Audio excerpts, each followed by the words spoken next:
Did just tell us, this is the first time we are seeing you after more than 48 hours. Sorry for, that particular scenario. And we saw you in the morning wishing Kenyans a happy, Shujaa Day through your ex-official account. We saw you also wishing Kenyans a happy Shujaa Day during your through your official X account, but we are seeing you for the first time in more than 48 hours. Just tell us about your status. Thank you very much. I think on Thursday I had proceedings in the Senate throughout the morning, and I think we broke at 1 o'clock or so. And I retreated to Harambee House Annex for lunch with my team of lawyers and a few of my senior officials in the Office of the Deputy President. And after lunch, we went through my examination in chief in the afternoon and possible areas of cross-examination by the councils for the National Assembly and by the senators themselves. And my team took off for the Senate, and I went through my office to pick my notes. And when I was going to the office is when suddenly I developed very, very intense pain in the chest. And I sat down, and the pain continued, and it was very intense and very sharp. And I did call my doctor, Dr. Gachagua, of this hospital, who has been my doctor for the last 20 years. And I described him in brief how I was feeling. He asked me about the intensity of the pain, and I told him it was very, very, very intense. And as we were speaking, I started having shortness of breath. And Dr. Gachagua instructed me to drop everything I was doing and get here to Karen as quickly as possible. He told me what I had described is not a good thing, and I should come here.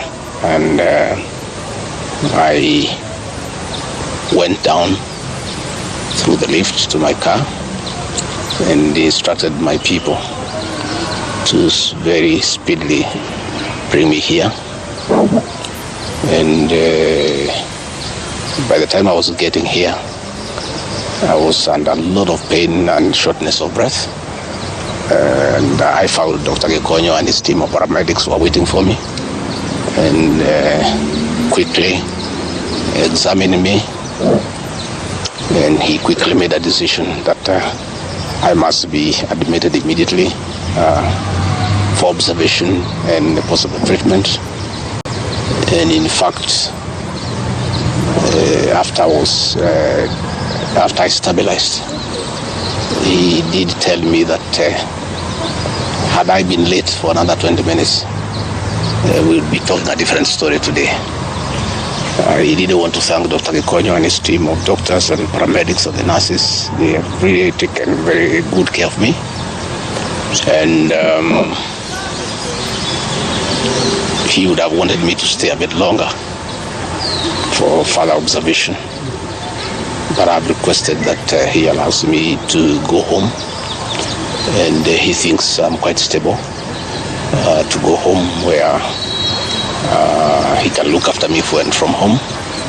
In any case, my home is not far away from here, and if there is any problem, I should be able to get back here.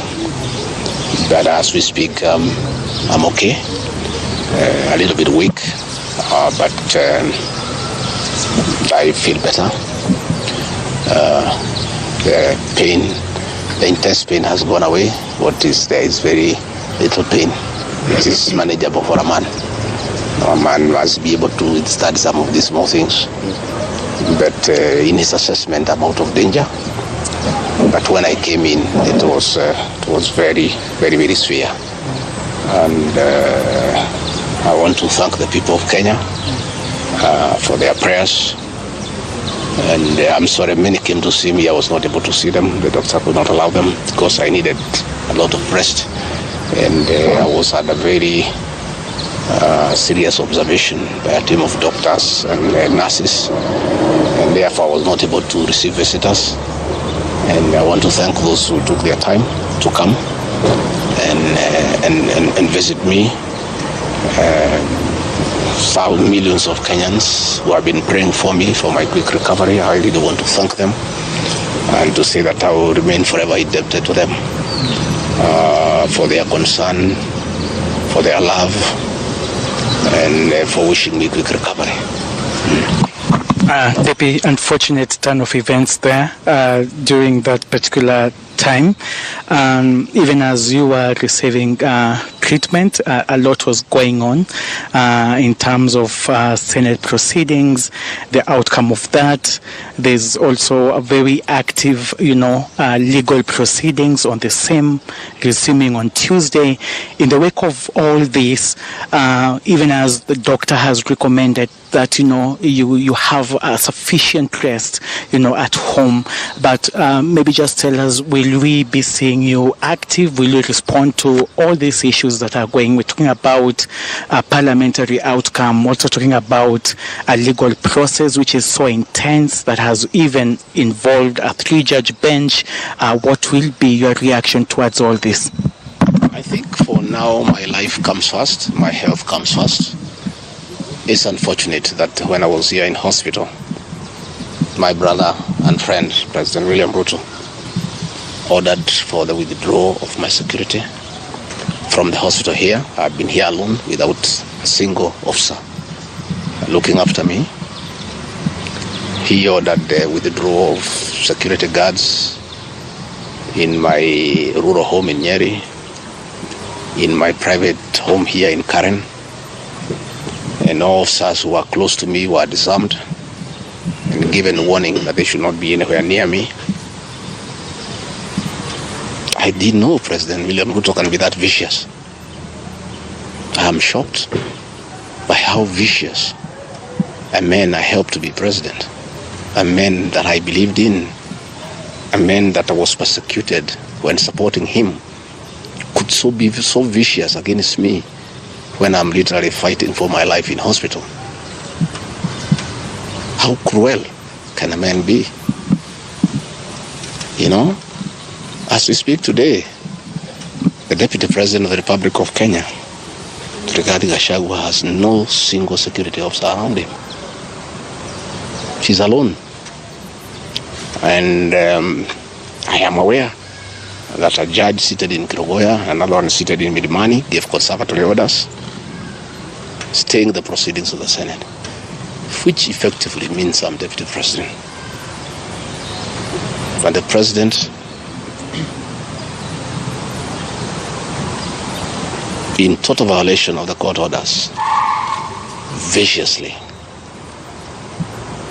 with due security around me, again, to cripple the functions of my office, he ordered through the head of public service, Felix Koskei, that all officers in my office be sent on compulsory leave. Last night, all vehicles assigned to officers who work under me were impounded to cripple the office of the Deputy President. I don't understand this level of viciousness to a man who have been your deputy, who helped you to become president, irrespective of whatever he has done. At his lowest moment in life, when he's literally struggling to stay alive,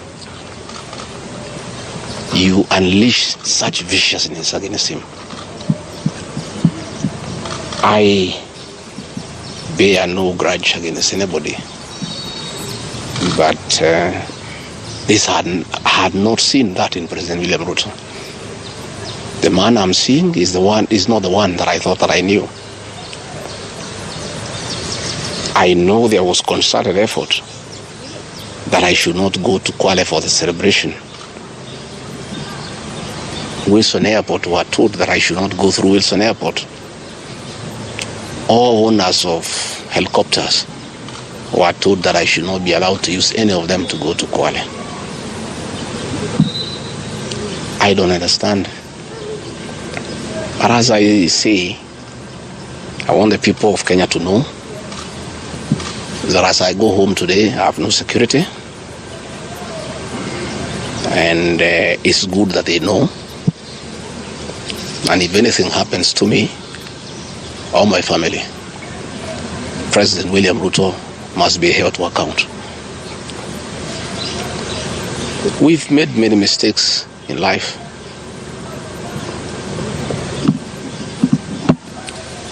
And we keep on learning.